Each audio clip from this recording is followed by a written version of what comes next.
Welcome, ladies and gentlemen, to Randolph Soundstage. I'm Randolph Timm, and in this series we're going to explore the world of sound. We're going to study what sound is, how it's made, how we hear it, and how to control it. This is my little home studio where concepts are born, experimented with, and ironed out before it's being taken into the studio. Remember, time is money, and studio time is real money. Yeah, darling, gonna.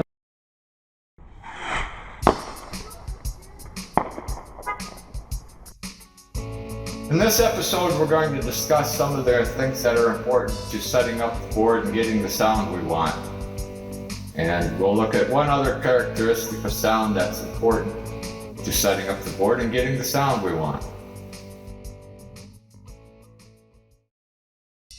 I hope you'll join us for the future videos, and we'll be using what we learn here as a foundation so that we know what we're doing and we know what we're talking about when we walk into the studio and set up the stage. So with that said, here's all about sound. Check, 1, 2.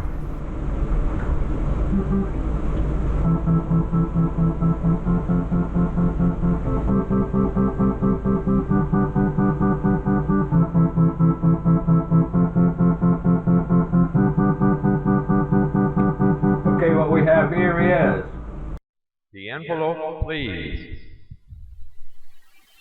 For a sound to be perceived by the ear, the sound must last for a minimum period of time. Sounds which do not last for more than that minimum period will generally come across as clicks. Most of the sounds that we hear do not have a constant level or amplitude. The envelope is the instantaneous changes in amplitude as the sound progresses through its lifespan. We have divided the envelope into 4 different components for synthesizer programming. The components are attack, decay, sustain, and release. For acoustic and recording analysis, we are going to combine the attack and decay portions into one component, the attack, since the decay component specifies the decay time of the attack. We are not concerned with the other 2 components for this analysis, although they may come into play later in the game. The attack level is our main concern because many of the sounds we produce in music will have an attack level considerably higher than its sustain level. This is why we must concern ourselves with peak levels rather than average levels, and why most VU meters we will encounter will have a peak level function which will record and display the maximum level encountered. When we start clipping the attack levels with a setup, we lose a great deal of the sound we want, like the smack of the bass kick and other drum sounds, and the pluck of the guitar strings or hammer strike of the piano. Everything will sound like an organ when everyone starts playing together, and the sound will lose many of the components that define the beat.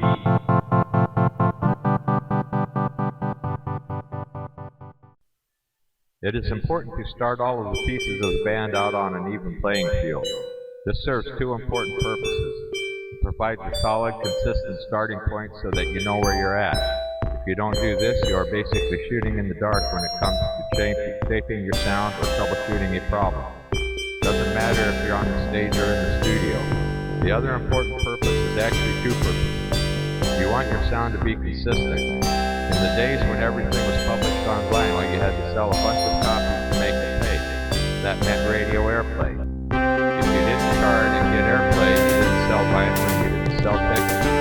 Radio airplay meant that your material had to meet certain standards. If your vinyl mix and master levels were 3 or 6 or 9 decibels below the standard, they would not play your stuff. The reason is they didn't want their customers, the listeners, having to adjust their volume controls and basic treble controls every time they switched songs. A couple of times for that in the hour, and the listener would like to find another station to listen to. That is the whole purpose of a studio, to make sure your material meets the technical specs. The same principles still hold true. When people hear your material, they buy a ticket expecting to hear that material perform. If the material is quite different from what they expect, they get disappointed. And when they reach a certain level of disappointment, they don't buy the material and they don't buy the tickets.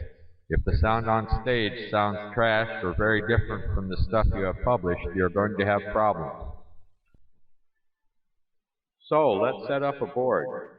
Start by setting the gain controls like this. Set all of the channel faders completely down and set the main slider to 0 dB. One at a time, set each channel fader to 0 dB. Fire the instrument or vocalist for that channel up to their loudest point in the program. You might want to do this with the power amp shut down. Adjust the gain control so that the VU meter is bumping 0 dB at the loudest point in the program. Make sure the instrument controls, the guitar controls, amp controls, etc. are set where they are normally set for the program. Also, make sure that the channel EQs, if available, are adjusted where you want them for the program. At this point, do not use any effect sends. You want raw channel signal only. When setting up the effect sends and returns, again, use the maximum level in the program. Set the effects channels up last after all the instruments and vocals, anything running through the effects channels, are set up.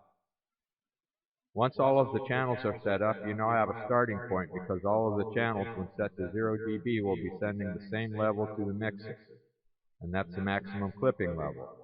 Now you can use the master fader to barely bump the 0 dB mark on the VU meter while everyone is jamming, assuming you want to push maximum wattage to the speaker.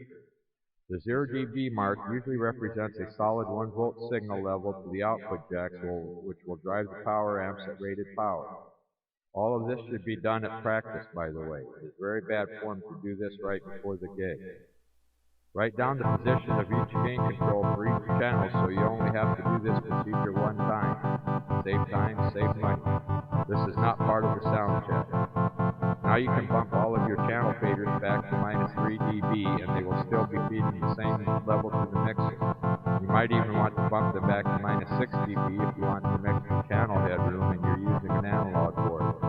Don't do this if you're using a digital board that digitizes the signal. Bump the master fader back to a comfortable listening level and then start adjusting your sound to get the sound you want on stage. There are a couple of advantages to this method. If the VU meter goes over 0 dB, you are clipping the signal to the PA, and your sound will start to distort. THD is going to skyrocket when you clip the signal. Same holds true for the channel. You never want to go over 0 dB, that is the clip level. Use channel faders to mix the sound down to the sound you are looking for. Do not touch the gain controls once they are level. Always set the board up using the same channels for the same instrument. A lot of people like to write the channel usage right on the board or on tape or masking tape on the board, so they always get set up the same. This will reduce setup times and keep your stuff consistent from show to show and stage to studio.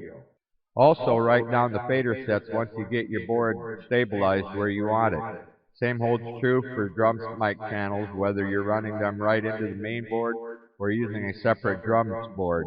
In fact, set the drum board up using the method outlined here when you're looking for your drum mix. I have a friend that starts her shows with a kick on the first beat of a 142 BPM measure while she gradually fades the master fade up on the drum board for 16 or 20 measures while the bass guy messes with the knobs on the bass amp without even having the guitar strapped on. This is their sound check. At some point, the audience stops chatting and starts looking. Where's the sound coming from? Are they starting? After the crowd quiets down, the rest of the band mounts the stage, straps on their gear, and opens with a killer piece like Eruption You Really Gotten. It works every time. I hope you enjoyed this piece of Randolph Soundstage, and if I imparted a piece of useful information or sparked an idea, well, that's even better. Future videos in this series will explore other aspects of sound and sound electronics that are essential to consistently setting up a stage and getting the sound that works on stage or in the studio. Now you can subscribe to this channel or get notifications when a new video gets posted, around one a week hopefully, or you can check back to the Randolph Sound Studio playlist if you wish. Thanks for checking it out, and I hope to see you back soon. Feel free to check out the other videos and playlists that you see here, and please be kind.